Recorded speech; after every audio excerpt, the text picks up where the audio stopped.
अच्छा, नाम बताओ अपना। संगीता। संगीता, कहाँ से आए हो आप? P3 से। P3। अच्छा, क्या दिक्कत थी आपको? पेट में दर्द पेट में दर्द था। और खांसी हो रही। खांसी? कब से? बहुत दिन हो गए खांसी। कितने दिन हो गए लगभग?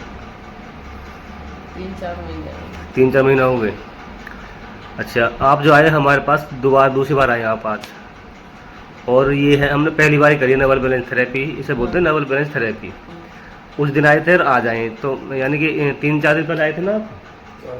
4 दिन पहले आए थे, तो हाँ। अब कितना आराम है? अब तो काफी आराम है। 100 में से कितना, मान लो 100% दिक्कत थी तो कितना आराम है अब? 50%। 50%। चलो ठीक है।